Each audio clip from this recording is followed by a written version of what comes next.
I was struggling to walk, so I walked with a limp for 3 years and suffered. When I met Martin, his hip disease had caused him a lot of difficulty and it progressed very rapidly such that he was really struggling with basic everyday activities. Over the last 2 decades we've had a lot of improvements in joint replacement surgery in terms of prosthetic design, the materials we use, the form of anaesthetic, and those have all helped us to perform surgery to both hips or both knees at the same time. Surgery that works better, people recover from quicker and last longer.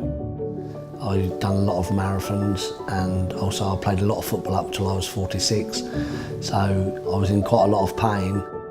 The Mako procedure gives me the confidence that when I've completed the operation, I've delivered that operation precisely as planned for both sides. I didn't really know a lot about Mako, but it was fantastic for me really to see the robotic arm and see how sort of sensitive it was. It was fantastic. I was brought back up to the room and then within sort of 20 minutes physios was in there getting me up on my feet, which was amazing really.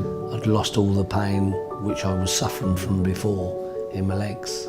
For me it's very rewarding to see patients whose life has been given back to them. Martin is no longer taking painkillers, he's able to walk comfortably and normally and get back to a normal life.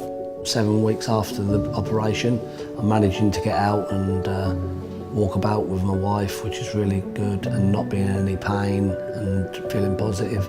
It's just fantastic really. I just feel like I'm sort of like a new person, to be honest with you, and I'm glad that I've had it done. So if you'd like to know more about Mako surgery, please do get in contact with us here at the Princess Grace Hospital.